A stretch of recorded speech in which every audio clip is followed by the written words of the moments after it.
This was the Temple Mount. The Dome of the Rock is on where the ancient temple was. That's at the time this temple built by Solomon, and then the second temple built when they returned from Babylon about 520 BC, and then was greatly refurbished, expanded, but it was the same building but developed with magnificence at the time of Herod the Great. And it probably sat just a little bit to the right. Nobody knows for certain, but just a little bit to the right of where the mosque is now.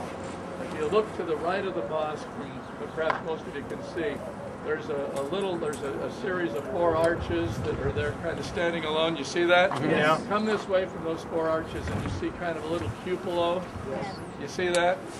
Well, that's a thing that some people think. Obviously the Arabs don't, or they would destroy it.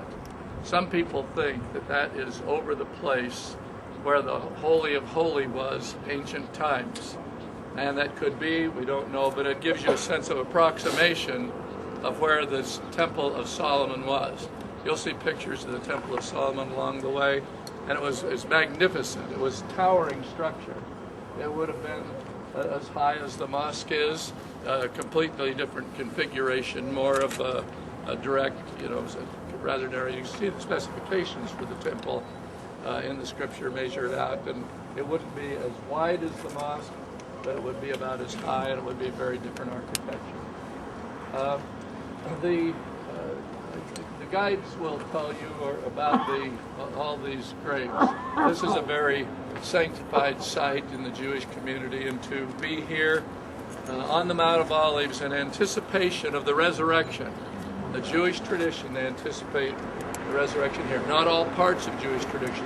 The Orthodox, others don't have a theology always. It's not consistent of the resurrection. But to be buried here, and at the coming of Messiah to be resurrected.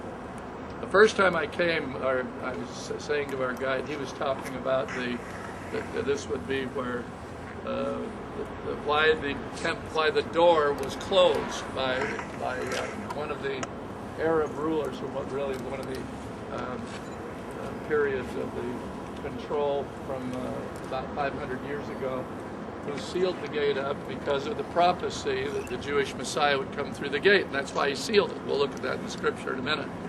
And so I was saying to my guide, a young Sabra Jew, his name is Gingy, which is red-headed guy, and that's what that means. Gingy is like we'd say, hey, red. And I said, and he was not a believer at all. And I said, well, Gingy, if Messiah is coming, going through the gates, and they talk about the resurrection here, but Messiah is a Cohen or a priest, and he's not supposed to go through where there's dead bodies. And I said, how can he do that? And he says, when Messiah comes, there won't be any dead bodies. And I just, here's this guy that's just as secular as he can be. This stuff is really neat. We're on the mountain where these things took place. You'll know the number one, the triumphal entry took place beginning on the walk we came down, and that is where the road was. It wasn't obviously paved like it is today. That goes all the way up over Mount of Olives to Bethany, where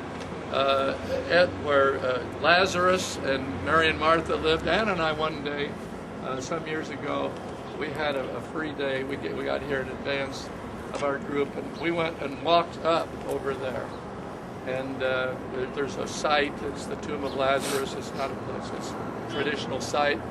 And there was a milestone actually there from Roman times that they had the Roman roads. They had these kind of pillars at each mile, and there was one up there.